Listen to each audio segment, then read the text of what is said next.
ఆయన senior politician. ఏళ్ల తరబడి రాజకీయాల్లో చక్రం తిప్పారు. ఎన్నో పదవులు అనుభవించారు. కాపు సామాజిక వర్గంలోనూ పెద్దగా కొనసాగుతూ వచ్చారు. మరి ఈ ఎన్నికల్లో సీటు దక్కించుకోలేకపోయిన ఆ నాయకుడి రాజకీయ భవిష్యత్ ఏంటి? గౌరవం ఇస్తానన్న పవన్ కళ్యాణ్ మాట నిలబెట్టుకుంటారా? ఇంతకీ రిటైర్మెంట్ దగ్గర పడుతున్న ఆ లీడర్ ఎవరు?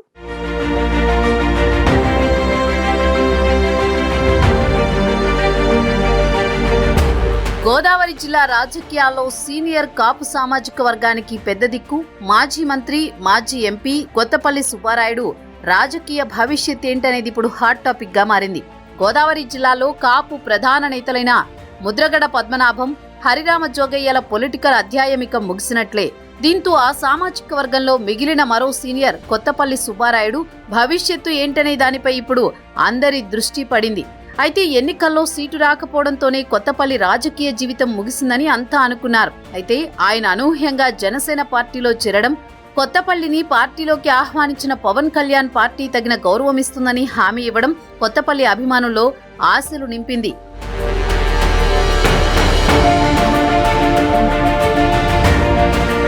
పవన్ కళ్యాణ్ భరోసాతో జనసేన గెలుపు కోసం తన వంతు ప్రచారం చేశారు కొత్తపల్లి సుబ్బారాయుడు.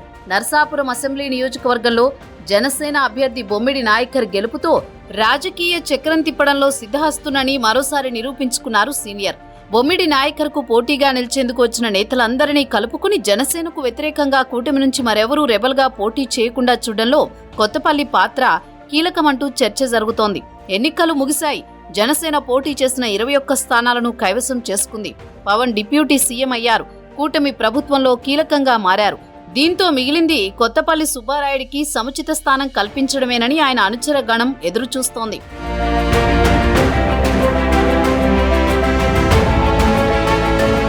ఎన్నికల ముందు పార్టీలో చేరిన కొత్తపల్లి సుబ్బారాయుడికి ఎందుకంత ప్రాధాన్యం ఇవ్వాలని చర్చించుకుంటున్న వారు లేకపోలేదట. వాస్తవానికి 1981లో రాజకీయ ప్రస్థానం మొదలుపెట్టిన సుబ్బారాయుడు అదే సంవత్సరం నర్సాపురం మున్సిపాలిటీలో స్వతంత్ర అభ్యర్థిగా పోటీ చేసి కౌన్సిలర్గా గెలిచి 1982లో వైస్ చైర్మన్గా కూడా ఎన్నికయ్యారు. 1983లో తెలుగుదేశం పార్టీలో చేరిన కొత్తపల్లి 1986లో టీడీపీ పట్టణ అధ్యక్షుడయ్యారు. 1989లో తొలిసారి నరసాపురం ఎమ్మెల్యేగా గెలిచారు.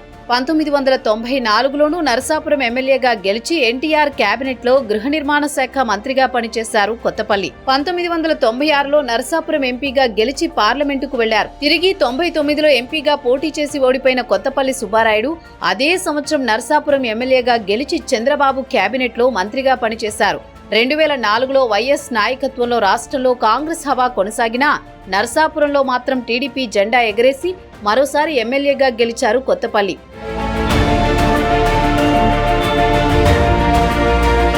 20 ఏళ్లుగా తెలుగుదేశం పార్టీలో కీలక నేతగా ఉండి వరుసగా ఎమ్మెల్యేగా, ఎంపీగా గెలుస్తూ వచ్చిన సుబ్బారాయుడు 2009లో మెగాస్టార్ చిరంజీవి స్థాపించిన ప్రజారాజ్యంలో చేరారు. తొలిసారి కండువా మార్చడంతో ఆయన రాజకీయ ప్రస్థానంలో వడిదుడుకులు మొదలయ్యాయి. ప్రజారాజ్యం నుంచి 2009లో ఎమ్మెల్యేగా పోటీ చేసి ఓడిపోయిన కొత్తపల్లి పీఆర్పీ కాంగ్రెస్లో విలీనం తర్వాత 2012లో ఉప ఎన్నికల్లో పోటీ చేసి మళ్లీ నరసాపురం ఎమ్మెల్యేగా గెలిచారు. అయితే రాష్ట్ర విభజన తర్వాత వైఎస్ఆర్ కాంగ్రెస్ పార్టీలో చేరిన కొత్తపల్లి 2014లో ఆ పార్టీ నుంచి పోటీ చేసి ఓడిపోయారు. 2016లో తిరిగి తెలుగుదేశం పార్టీలో చేరిన కొత్తపల్లి చంద్రబాబు ప్రభుత్వంలో కాపు కార్పొరేషన్ చైర్మన్ గా కూడా పనిచేశారు. 2019 ఎన్నికల్లో టీడీపీ టికెట్ ఆశించి భంగపడ్డ కొత్తపల్లి మరోసారి వైసీపీలో చేరి ప్రసాదరాజు గెలుపుకి సహకరించారు. ఆ తర్వాత నరసాపురంలో మారిన పరిణామాలతో దూరంగా ఉండి 2024 ఎన్నికల ముందు జనసేనలో చేరారు. టికెట్ దక్కకపోయినా జనసేనాని హామీతో ఆ పార్టీ విజయానికి సహకరించారు.